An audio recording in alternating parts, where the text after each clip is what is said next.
ফজরের আজান ভেসে আসছিল, কিন্তু আজানের ধ্বনি যতটা মধুর ততটাই ভারী ছিল রহমান আলীর বুক। এই আজান শুনেই একসময় তার চোখ ভিজে যেত, আর আজ চোখ ভিজছে ঠিকই, তবে সেটা কান্নায় নয়, অসহায়ত্বে। রহমান আলী গ্রামের সবচেয়ে পুরনো মসজিদের পাশে ছোট্ট টিনের ঘরে থাকেন। বয়স ৪৫ ছুঁই ছুঁই, মাথার চুলে পাক ধরেছে, চোখের নিচে ক্লান্তির ছায়া। একসময় এই রহমান আলী ছিল গ্রামের সম্মানিত মানুষ, সৎ ব্যবসায়ী, নিয়মিত নামাজি, কারো হক মারতেন না। কিন্তু সময় বড় নির্মম, সে ধীরে ধীরে সব কেড়ে নেয়। আজ রহমান আলী উঠে দাঁড়ালেন, অজু করলেন, মুখে পানি দিতেই আয়নার সামনে নিজের চেহারাটা দেখে থমকে গেলেন। ইয়া আল্লাহ, এই মানুষটা কি আমি? একটা সময় ছিল মানুষ তাকে দেখে সালাম দিত, আর আজ মানুষ রাস্তা বদলায়। আজ থেকে ৭ বছর আগে রহমান আলীর জীবন ছিল একেবারে আলাদা। গ্রামের বাজারে তার একটা ছোট মুদির দোকান ছিল, নাম আল আমিন স্টোর। এই দোকানের নামকরণও তিনি করেছিলেন হাদিস শুনে। সৎ ব্যবসায়ীরা কিয়ামতের দিন নবী, সিদ্দিক ও শহীদদের সাথে থাকবে।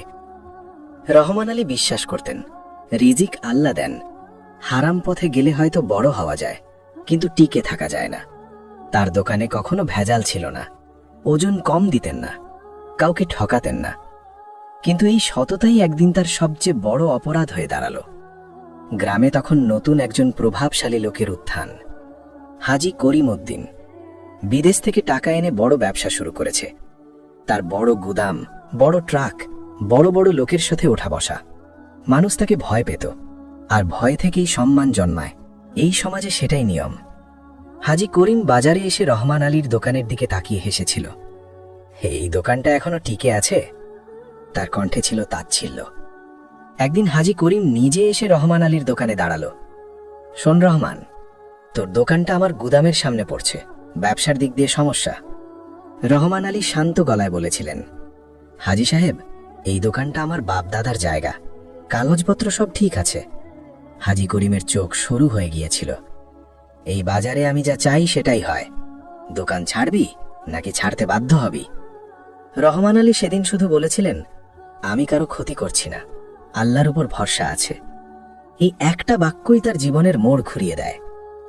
পরের সপ্তাহ থেকেই সমস্যা শুরু হলো।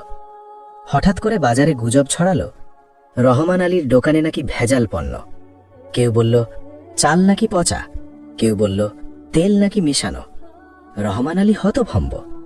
সে জানে এটা মিথ্যে, কিন্তু মিথ্যে যখন শক্তিশালীদের হাতে পড়ে তখন সত্যও দুর্বল হয়ে যায়।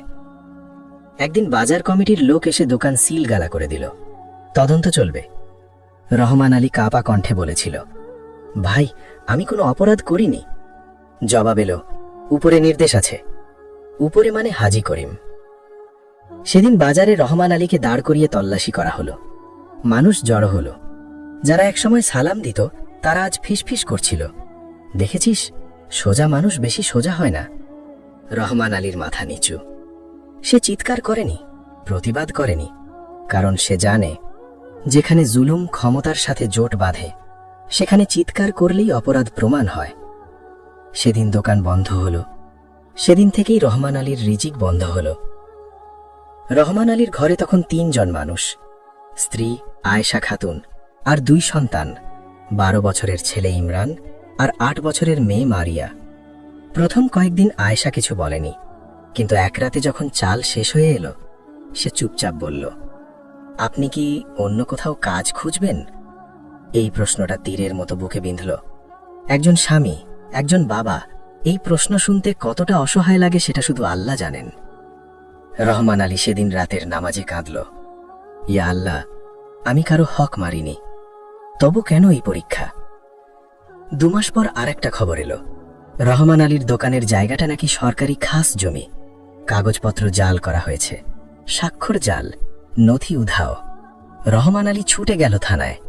ওসি তাকিয়ে বলল, আপনি বড়লোক নন, মামলা করলে উল্টো ঝামেলা বাড়বে।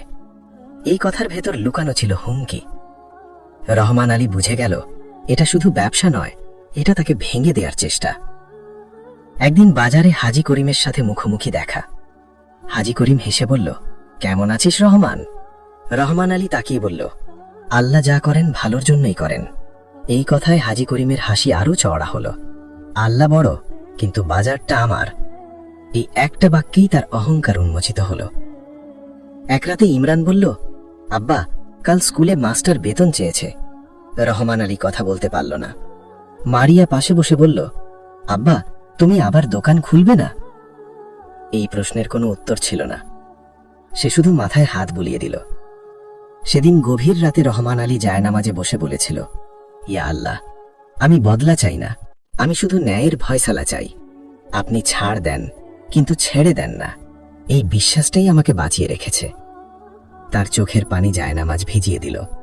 সে জানত না এই কান্নাগুলোই একদিন এমন আগুন হবে যা জুলুমের প্রাসাদ পুড়িয়ে দেবে। এই গল্প এখানেই শেষ নয়, কারণ যেখানে আল্লাহর ধৈর্য শেষ হয়, সেখান থেকেই শুরু হয় তার বিচার। হাজী করিম তখনও জানে না তার হাসির পেছনে সময় দাঁড়িয়ে আছে। রহমান আলী তখনও জানে না তার নীরবতা একদিন সবচেয়ে ভয়ঙ্কর জবাব হয়ে উঠবে। সময় কখনো থেমে থাকে না, সে নীরবে চলে, আর তার সাথে চলে আল্লাহর সিদ্ধান্ত। রহমান আলী তখনও জানে না তার জীবনের সবচেয়ে অন্ধকার সময়টাই আসলে আলো জন্ম দেওয়ার সময়, আর হাজী করিম তখনও জানে না তার সবচেয়ে উজ্জ্বল সময়টাই আসলে পতনের শুরু। রহমান আলীর দোকান বন্ধ হওয়ার 6 মাস পর হাজী করিম পুরো বাজার